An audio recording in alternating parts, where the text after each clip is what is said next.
வணக்கம் நண்பர்களே, welcome to வெற்றி ஹெல்த் டிப்ஸ். இந்த வீடியோவில் எக்கோஸ்பிரின் AV75 டேப்லெட்டோட பயன்கள் மற்றும் பக்க விளைவுகள் என்னென்ன அப்படின்னு சொல்லி பார்க்கலாம். வீடியோவை ஸ்கிப் பண்ணாமல் கடைசி வரைக்கும் வாட்ச் பண்ணுங்கள். நம்ம சேனலை இது வரைக்கும் சப்ஸ்கிரைபே பண்ணாமல் இருந்தீங்கன்னா முதல்ல சப்ஸ்கிரைப் பண்ணிடுங்க. எக்கோஸ்பிரின் AV75 இந்த மாத்திரையில் அட்டோர்வாஸ்டேட்டின் 10 mg கூடவே ஆஸ்பிரின் 75 mg அளவுக்கு ஆட் பண்ணியிருக்காங்க. இந்த மாத்திரையை USV அப்படிங்கிற கம்பெனி வந்து தயாரிக்கிறாங்க. சரி, இந்த மாத்திரை எதற்காக பயன்படுது அப்படின்னு சொல்லி பார்க்கலாம். இந்த எக்கோஸ்பிரின் AV75 கேப்சூலில் வந்து பார்த்தீங்கன்னா 2 விதமான மருந்துகள் ஆட் பண்ணியிருக்காங்க. குறிப்பாக இதில் இருக்கக்கூடிய அட்டோர்வாஸ்டேட்டின் அப்படிங்கிற மருந்து பார்த்தீங்கன்னா இது வந்து ஒரு ஆன்டி கொலஸ்ட்ரால், அதாவது நம்ம உடம்புல கெட்ட கொலஸ்ட்ராலை குறைக்கவும், அதாவது LDL கொலஸ்ட்ரால் அப்படின்னு சொல்லுவோம், லோ டென்சிட்டி லிப்போப்ரோட்டீன் மற்றும் ட்ரைக்ளிசரைடு, இது எல்லாத்தையுமே குறைக்கிறதுக்கும் மேலும் HDL அப்படின்னு சொல்லக்கூடிய நல்ல கொலஸ்ட்ராலை இன்க்ரீஸ் பண்ணுறதுக்கும் இந்த அட்டோர்வாஸ்டேட்டின் வந்து பயன்படுது. மேலும் அது மட்டும் இல்லாமல் இதில் இருக்கக்கூடிய ஆஸ்பிரின் அப்படிங்கிற மெடிசன் வந்து பார்த்தீங்கன்னா நம்ம உடம்புல வந்து பிளட் கிளாட்டிங் ஏற்படாமல் தடுக்கிறதுக்கு பயன்படுது.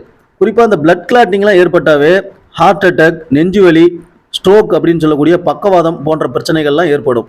அதிலிருந்து நம் உடலை பாதுகாப்பதற்காக இந்த ஆஸ்பிரின் வந்து பயன்படுது. இந்த மாத்திரையை டாக்டரோட பரிந்துரை இருந்தால் மட்டும்தான் பயன்படுத்தணும். யாருமே சுயமாகவோ அல்லது மருந்து கடைகளில் சுயமாக வாங்கியோ பயன்படுத்தக்கூடாது. எந்த ஒரு மருந்து மாத்திரையாக இருந்தாலும் மருத்துவரின் ஆலோசனை இல்லாமலோ அல்லது பரிந்துரை இல்லாமலோ பயன்படுத்துவது முற்றிலும் தவறு. மேலும் இந்த மாத்திரையை எப்படி பயன்படுத்துவது அப்படின்னு கேட்டிங்கன்னா, எந்த ஒரு மருந்தாக இருந்தாலும் டாக்டர் எந்த அளவு யூஸ் பண்ண சொல்கிறாங்களோ அந்த டோஸை கரெக்டாக ஃபாலோ பண்ணி அந்த அளவு மட்டும் யூஸ் பண்ணுங்கள். மேலும் இந்த மாத்திரையை டாக்டர் சொன்ன மாதிரி நீங்கள் உணவுக்கு முன்போ அல்லது உணவுக்கு பின்னாடியோ நீங்கள் எடுத்துக்கலாம்.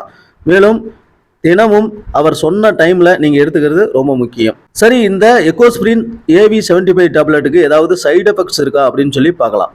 அதாவது சில பேருக்கு காமன் சைடு எஃபெக்ட்ஸ் சில ஏற்படலாம். அது என்னென்ன அப்படின்னு பார்த்தீங்கன்னா மசில் பெயின், ஜாயின்ட் பெயின், வயிற்றுப்போக்கு, அடிவயிற்று வலி, மேலும் அப்நார்மல் லிவர் ஃபங்க்ஷன்ஸ், அதேமாதிரி குமட்டல், urinary tract infection, throat pain, இந்த மாதிரி காமன் சைடு எஃபெக்ட்ஸ் ஏற்படலாம்.